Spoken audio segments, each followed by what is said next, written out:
Comfort zone break ചെയ്യാനുള്ള ബുദ്ധിമുട്ട്. Comfort zone എന്ന് വെച്ചിട്ടുണ്ടെങ്കിൽ നമ്മൾ പലപ്പോഴും കേട്ട് മറന്നിട്ടുള്ള കംഫർട്ട് സോൺ അല്ല യഥാർത്ഥ കംഫർട്ട് സോൺ. അതായത് നമ്മളുടെ മനസ്സിന്റെ ഒരു സുഖകരമായിട്ടുള്ള ഒരു അവസ്ഥയാണ് ശരിക്കും കംഫർട്ട് സോൺ എന്ന് പറയുന്നത്.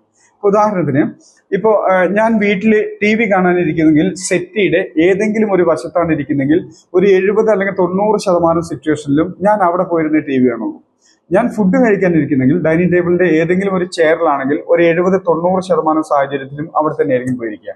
അവിടെ മറ്റാരെങ്കിലും ആ സമയത്ത് ഞാൻ ഫുഡ് കഴിക്കാൻ ചെല്ലുന്ന സമയത്ത് മറ്റാരെങ്കിലും ആ സ്ഥലത്ത് ഇരുന്ന് ഭക്ഷണം കഴിക്കുന്നുണ്ടെങ്കിൽ ചെറുതാണെങ്കിൽ പോലും എൻ്റെ മനസ്സിനൊരു ഇറിറ്റേഷൻ ആ സമയത്ത് തോന്നും, ചെറുതാണെങ്കിൽ പോലും. അതുപോലെ തന്നെ നമ്മൾ എപ്പോഴും ചെയ്യുന്നത് കുളിക്കുമ്പോൾ തലയിലാണ് ആദ്യം വെള്ളം ഒഴിക്കുന്നെങ്കിൽ അതല്ലെങ്കിൽ ദേഹത്താണ് ആദ്യം വെള്ളം ഒഴിക്കുന്നെങ്കിൽ അത് നമ്മുടെ ഒരു കംഫർട്ട് സോണാണ്. അതുപോലെ തന്നെ ഓരോ കാര്യങ്ങളും നമ്മൾ ചെയ്യുന്ന ഓരോ കാര്യങ്ങളും ഇപ്പൊ ഡ്രസ്സ് ചെയ്യുമ്പോൾ ആദ്യം കയ്യിന്റെ ബട്ടൺസ് ആണോ ഇടുന്നത്, അതല്ലെങ്കിൽ ഈ പറഞ്ഞ പോലെ നമ്മുടെ ഷർട്ടിന്റെ ബട്ടൺസ് ആണോ ഇടുന്നത്, ഇതൊക്കെ നമ്മൾ ചെയ്യുന്നത് ഒരേ പാറ്റേണിലായിരിക്കും.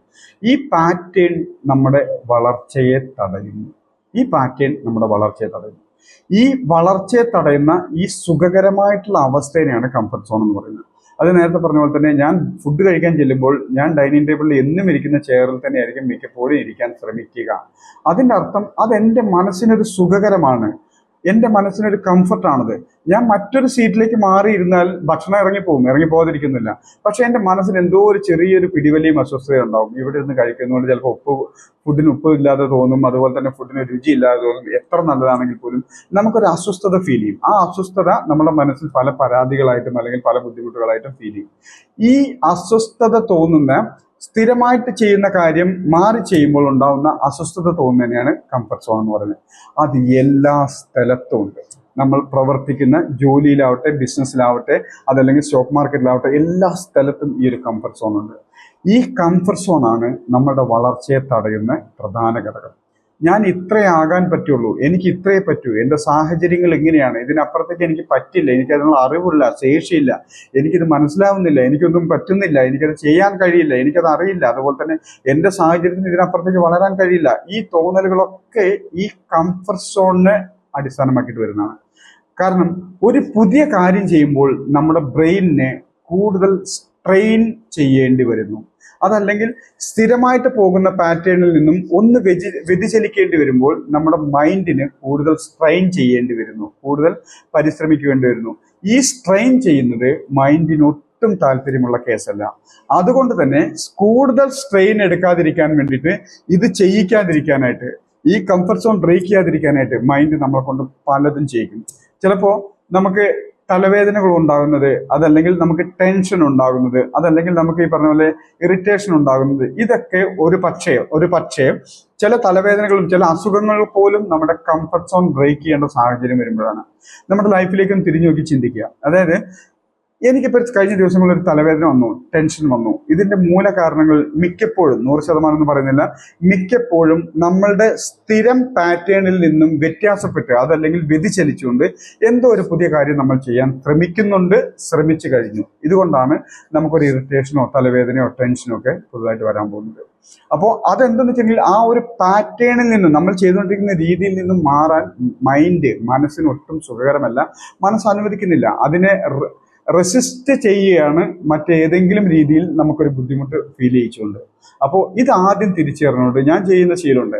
ഞാൻ ഡൈനിങ് ടേബിളിൽ ഇരിക്കുമ്പോൾ, അതല്ലെങ്കിൽ ഫുഡ് കഴിക്കാനിരിക്കുമ്പോൾ, അല്ലെങ്കിൽ ഞാൻ എവിടെയെങ്കിലും വീട്ടിലിരിക്കുമ്പോൾ ഓഫീസ് റൂമും ടേബിളും മാത്രമേ അത് തിരിച്ചങ്ങോട്ടും ഇങ്ങോട്ടും മാറ്റാനുള്ള എന്താ പറയുന്നത്, അത്ര പെട്ടെന്ന് മാറ്റാൻ പറ്റിയൊരു സൗകര്യം ഇല്ലാത്ത സ്ഥലത്തായതുകൊണ്ട് മാത്രമാണ് ഈ ഓഫീസ് റൂമും ടേബിളും. കാരണം ടി വി ഒക്കെ സെറ്റ് ചെയ്തിട്ടുണ്ട്, ബാക്ക്ഗ്രൗണ്ടിൽ ടി വി ഒക്കെ സെറ്റ് ചെയ്തിരിക്കുന്നു. അപ്പോൾ ആ ഒരു കാര്യം കൊണ്ട് മാത്രമാണ് ഓഫീസ് റൂമും ചെയറും ടേബിളും ഞാൻ മാറ്റാത്തത്. ബാക്കി എവിടെയാണെങ്കിലും, വീട്ടിൽ ഭക്ഷണം കഴിക്കുമ്പോഴാവട്ടെ, വീട്ടിൽ വിശ്രമിക്കുമ്പോഴാവട്ടെ, അതല്ലെങ്കിൽ ഈ പറഞ്ഞ പോലെ ഏതെങ്കിലും സ്ഥിരമായിട്ട് പോകുന്ന ഹോട്ടലിലോ ബേക്കറിയിലോ പോകുമ്പോഴാവട്ടെ, എവിടെ പോകുമ്പോഴാണെങ്കിലും ഞാൻ എപ്പോഴും എവിടെയാണെങ്കിലും ഇരിക്കേണ്ട സാഹചര്യം വന്നാൽ മാറി മാറി ഇരിക്കാൻ ശ്രമിക്കും. ഒരിക്കൽ പോലും ഒരു സ്ഥലത്തിരിക്കില്ല.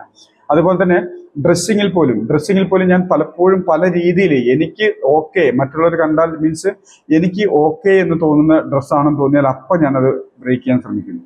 എന്നിട്ട് എനിക്ക് കംഫർട്ട് അല്ലാത്ത ഒരു ഡ്രസ്സ് എടുത്തിട്ട് ഞാൻ ധരിക്കാൻ നോക്കും. മീറ്റിങ്ങോ ക്ലാസ്സോ ഇല്ലാത്ത സമയത്തുള്ള കാര്യം പറഞ്ഞത്.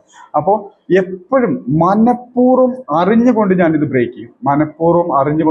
ഇടയ്ക്ക് മൊബൈൽ മാറ്റുന്ന ശീലവും അങ്ങനെ വരാറുണ്ട്. കാരണം വെച്ചാൽ ഒരു മൊബൈൽ യൂസ് ചെയ്ത് അതങ്ങ് കംഫർട്ട് ആയി കഴിഞ്ഞെങ്കിൽ പെട്ടെന്ന് അത് മാറ്റാൻ നോക്കും. കാരണം ഈ സാധനം ഇനി എൻ്റെ കംഫർട്ട് സോണിനെ ബ്രേക്ക് ചെയ്യാൻ സമ്മതിക്കില്ല. അപ്പോൾ അതുകൊണ്ട് അത് മാറ്റാൻ ശ്രമിക്കുക. അങ്ങനെ പല പല മാറ്റങ്ങളും അറിഞ്ഞുകൊണ്ട് ഞാൻ ചെയ്യും.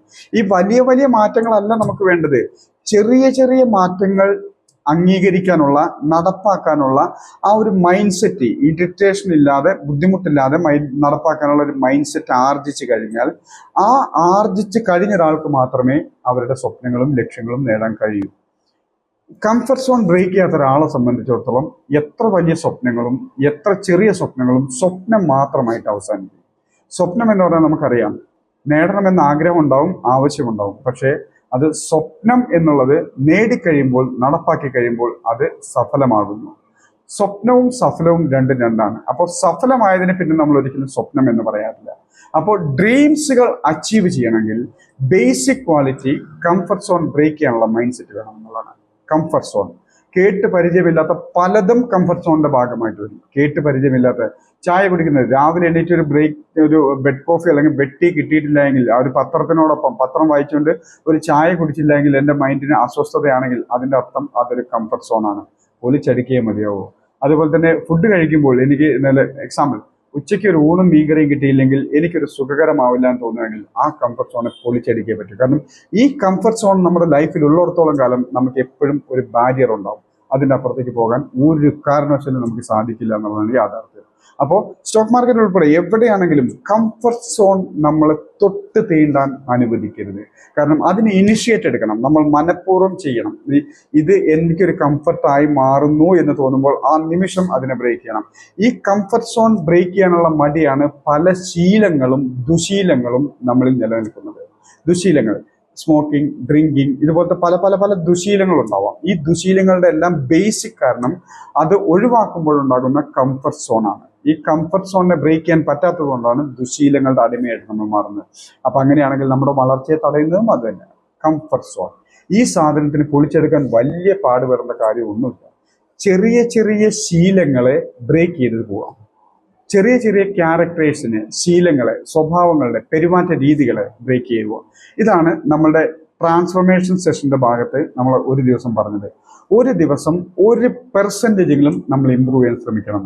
ഒരു ദിവസം 1% ഇന്നലെ ഞാൻ എൻ്റെ വീട്ടിലെ, എൻ്റെ വൈഫിനോട്, എൻ്റെ മക്കളോട്, എൻ്റെ വീട്ടിൽ വരുന്ന ആളോട്, അതല്ലെങ്കിൽ എനിക്ക് സറൗണ്ടിങ്ങിലുള്ളവരോട് ഞാൻ എങ്ങനെയാണോ പെരുമാറിയത് അതിനേക്കാൾ 1% ഇന്ന് ഇമ്പ്രൂവ് ചെയ്യാൻ ഞാൻ ശ്രമിച്ചിരിക്കണം.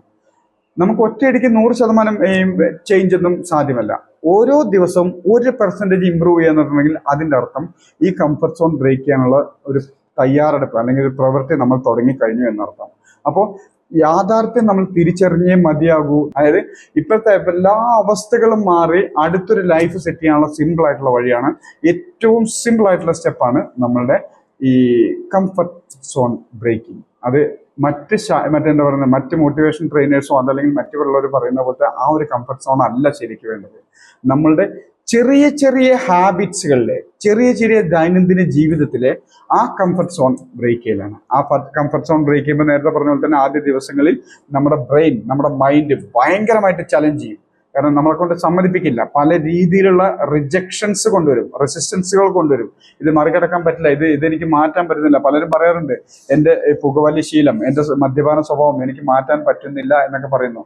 അതിൻ്റെയൊക്കെ റീസൺ ഈ കംഫർട്ട് സോണാണ്. അത് മാറ്റുമ്പോൾ നമ്മുടെ മൈൻഡിനുണ്ടാകുന്ന സ്ഥിരമായിട്ട് ചെയ്തുകൊണ്ടിരിക്കുന്ന, കിട്ടിക്കൊണ്ടിരിക്കുന്ന ഒരു പോഷണം എന്ന പേരിട്ട് വിളിക്കില്ലെങ്കിൽ പോലും സ്ഥിരമായിട്ട് കിട്ടിക്കൊണ്ടിരിക്കുന്ന ഒരു സുഖകരമായ അവസ്ഥയാണ് ഇല്ലാതെയാവുന്നത്. അത് ഇല്ലാതെയാകുമ്പോൾ മൈൻഡിന് സഹിക്കില്ല, മൈൻഡ് സമ്മതിക്കില്ല. ബ്രേക്ക്, അതായത് ആ കംഫർട്ട് സോൺ ബ്രേക്ക് ചെയ്യാൻ ശ്രമിക്കുമ്പോൾ അത് പൊളിച്ചെടുക്കാൻ, ആ തീരുമാനങ്ങളിൽ നിന്നും പിന്മാറി പഴയ സ്വഭാവത്തിലേക്ക് പോകാൻ മൈൻഡ് പരിശ്രമിച്ചുകൊണ്ടേയിരിക്കും. ഇവിടെ ആണ് നമ്മളുടെ ഫൈറ്റിംഗ് തുടങ്ങേണ്ടത്. ഇതാണ് വേണ്ടത്, നീ അവിടെ ഇരിക്കും, ഞാൻ അവിടെ പോയിരിക്കും എന്നുള്ള രീതിയിൽ മൈൻഡ് സെറ്റിനെ പറഞ്ഞ് ബോധ്യപ്പെടുത്തണം. സ്ഥിരമായിട്ട് മൈൻഡിനോട് നമ്മൾ ഫൈറ്റ് ചെയ്യുമ്പോൾ, എനിക്കിത് വേണം, ഇത് കൂടിയേ മതിയാവൂ, ഇത് നേടിത്തരാൻ നീയാണ് എന്നെ സപ്പോർട്ട് ചെയ്യേണ്ടത് എന്നുള്ള രീതിയിൽ മൈൻഡ് റിജക്റ്റ് ചെയ്യുന്തോറും നമ്മൾ വീണ്ടും വീണ്ടും അതിനായിട്ട് പരിശ്രമിക്കുമ്പോൾ മൈൻഡിന് മനസ്സിലാവും, ഇത് ഞാൻ ചെയ്തിട്ട് കാര്യമില്ല. ഇനി എനിക്കൊന്നും കംഫർട്ടായിട്ടിരിക്കണമെങ്കിൽ ആ കാര്യം നേടിക്കൊടുത്താൽ എനിക്ക് കംഫർട്ട് ആകാൻ പറ്റുമെന്ന് മൈൻഡിന് തോന്നും. അതായത് ശ്രദ്ധിച്ച് കേൾക്കുക, ഒരു ക്യാരക്ടർ അതല്ലെങ്കിൽ നമ്മളുടെ ഒരു ശീലം മാറ്റാൻ തുടങ്ങുന്ന സമയത്ത് നമുക്കത് മാറ്റാൻ ബുദ്ധിമുട്ടാവുന്നതിൻ്റെ കാരണം ഇതാണ്. അത് മൈൻഡ് റിജക്റ്റ് ചെയ്യുന്നു. കാരണം ഇത് നിനക്ക് നല്ലതാണെന്നുള്ള രീതിയിൽ മൈൻഡ് റിജക്റ്റ് ചെയ്യുന്നു. എന്നാൽ ആ റിജക്ഷനെ നമ്മൾ ഇനിഷ്യേറ്റ് എടുത്ത് നമ്മൾ മനഃപൂർവ്വം നമ്മൾ അതിനെ ഓവർകം ചെയ്യാൻ വേണ്ടിയിട്ട് വീണ്ടും വീണ്ടും അതിനായിട്ട് പരിശ്രമിക്കുമ്പോൾ മൈൻഡിന് ബോധ്യമാകും ഇത് നടക്കില്ല. അപ്പോൾ എനിക്കൊന്ന് കംഫർട്ടായിട്ട് ഇരിക്കണമെങ്കിൽ ഞാൻ ആ കാര്യം നേടിക്കൊടുത്തു കഴിഞ്ഞിട്ടുണ്ടെങ്കിൽ ഇങ്ങനെ പിന്നെ ചുമ്മാ ഇരുന്നോളും, അതിനുശേഷം എനിക്ക് കംഫർട്ടായിട്ടിരിക്കുക എന്നുള്ള രീതിയിലേക്ക് മൈൻഡ് പോകും. അപ്പോൾ വീണ്ടും അടുത്ത കംഫർട്ട് സോൺ ബ്രേക്ക് ചെയ്യാനായിട്ട് പരിശ്രമിച്ചുകൊണ്ടിരിക്കുക. അപ്പോൾ ഇങ്ങനെ നിരന്തരമായിട്ട് നമ്മുടെ കംഫർട്ട് സോൺ ബ്രേക്ക് ചെയ്യാൻ പരിശ്രമിച്ചുകൊണ്ടേ ഇരിക്കുമ്പോൾ നമ്മളുടെ ഓരോ ലക്ഷ്യങ്ങളും നേടിത്തരാനായിട്ട് മൈൻഡ് പരിശ്രമിച്ചുകൊണ്ടേയിരിക്കും. കാരണം മൈൻഡിന് കംഫർട്ടായിട്ട് സുഖകരമായിട്ട് ഇരിക്കാനുള്ള അവസ്ഥയാണ് മൈൻഡ് അന്വേഷിച്ചുകൊണ്ടേയിരിക്കുന്നത്. ആ സുഖകരമായിട്ടുള്ള അവസ്ഥ കിട്ടാനാണ് മൈൻഡ് നമ്മളെ കൊണ്ട് എന്തും നേടിത്തരും. ആ സുഖകരമായിട്ടുള്ള അവസ്ഥ കിട്ടാൻ മനസ്സ് എന്തും നേടിത്തരാൻ തയ്യാറാകും. പക്ഷേ അതിനായിട്ട് ആദ്യകാലങ്ങളിലുള്ള ബുദ്ധിമുട്ടുകളെ അല്ലെങ്കിൽ ആദ്യകാലങ്ങളിലുള്ള റെസിസ്റ്റൻസുകളെ ബ്രേക്ക് ചെയ്യാൻ നമ്മൾ മനഃപൂർവ്വം പരിശ്രമിച്ചെങ്കിൽ മാത്രമേ നമ്മളുടെ മൈൻഡ് നമുക്ക് ആവശ്യമായത് നേടിത്തരികയും അങ്ങനെയെങ്കിലും എനിക്കൊന്ന് കംഫർട്ടായിട്ട് ഇരിക്കാൻ പറ്റുമല്ലോ എന്നുള്ള ചിന്തയിലേക്ക് എത്തുകയും ചെയ്യുള്ളൂ. അപ്പോൾ അതുകൊണ്ട് നമുക്ക് ആദ്യം വേണ്ടത് മൈൻഡ് സെറ്റിനെ, കംഫർട്ട് സോണിനെ ബ്രേക്ക് ചെയ്യാൻ ഇനിഷ്യേറ്റ് എടുക്കുക എന്നുള്ളതാണ്. ഇതൊക്കെ പറയുന്നത് സ്റ്റോക്ക് മാർക്കറ്റ് ഉൾപ്പെടെ ഏതൊരു മേഖലയിൽ നമ്മൾ നേരത്തെ കഴിഞ്ഞ ദിവസങ്ങളിലൊക്കെ കണ്ടു കഴിഞ്ഞാണ് നമ്മുടെ ക്ലാസിന്റെ സിലബസിന്റെ ഭാഗം തന്നെയാണ്. കാരണം നമുക്കറിയാം, തോമസ് സാറൊക്കെ നമ്മളെ പഠിപ്പിച്ചിട്ടുണ്ട്, ഇന്നലെ വരെയുള്ള അവസ്ഥയോ സാഹചര്യങ്ങളോ നേട്ടങ്ങളോ ആണ് ഇനി അങ്ങോട്ടുള്ള ലൈഫിൽ നമുക്ക് വേണ്ടതെങ്കിൽ, അതായത് ഇന്നലെ വരെ നേടിയ നേട്ടങ്ങൾ പോരായെങ്കിൽ ഇന്നലെ വരെയുള്ള നമ്മൾ മതിയാകില്ല. നമ്മൾ കൂടുതൽ മെച്ചപ്പെട്ടെങ്കിലേ കൂടുതൽ മെച്ചപ്പെട്ട റിസൾട്ടിലേക്ക് നമ്മൾ എത്തുകയുള്ളൂ. അപ്പോൾ ആ മെച്ചപ്പെടലിന്റെ ഭാഗമായിട്ട് ട്രാൻസ്ഫോർമേഷൻ എന്ന് പറയുന്ന ഒരു കാര്യം കൂടെ നമ്മളിൽ സംഭവിച്ചിരിക്കണം എന്ന് നമ്മൾ കണ്ടിട്ടുണ്ട്. പരിവർത്തനം, ട്രാൻസ്ഫോർമേഷൻ. ഈ പരിവർത്തനം ഉണ്ടെങ്കിലേ ഇന്നത്തെ എന്നിൽ നിന്നും നാളത്തെ എന്നിലേക്കുള്ള അല്ലെങ്കിൽ നാളത്തെ എന്നിലേക്കുള്ള ആ ഒരു ഗ്രോത്തിലേക്കുള്ള മാറ്റം പരിവർത്തനത്തിലൂടെ മാത്രമേ കഴിയൂ.